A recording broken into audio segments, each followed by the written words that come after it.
ошо саламаттык сактоо уюмдарында иштеген кызматкерлердин айлык акысын көтөрүүгө Кыргыз Республикасынын өкмөтү 21-жылга карата 1 миллиард 612 миллион 992 миң сом кошумча каражат бөлүп беришти.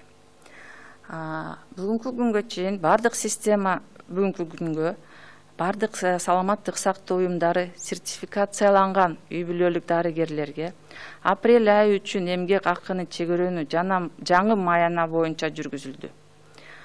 Азыркы учурда милдеттүү медициналык камсыздандыруу фонду тарабынан эмгек акы төлөө үчүн саламаттык сактоо уюмдарына 685,7 миллион сом каржылоо жүргүзүлдү.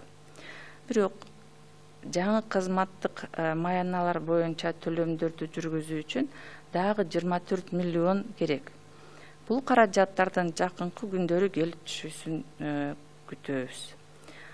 Милдеттүү медициналык камсыздандыруу фонду республикалык бюджеттен каржылоо жүргүзүлгөн учурда эле милдеттүү түрдө саламаттык сактоо уюмдарын каржылоонун ишке ашырат.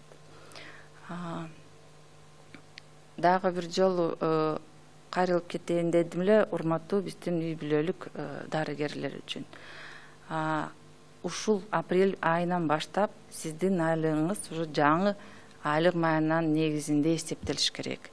Эгерде кандай бир нааразычылыктар болсо же түшүнбөстүктөр болсо, ММК фондунун тез байланыш болуп телефон аркылуу 113 номер менен байланышып сурооңузду бере берсеңиз болот. Биз милдеттүү түрдө ар бир сурооңуздорду карап чыгып изилдеп жооп беребиз.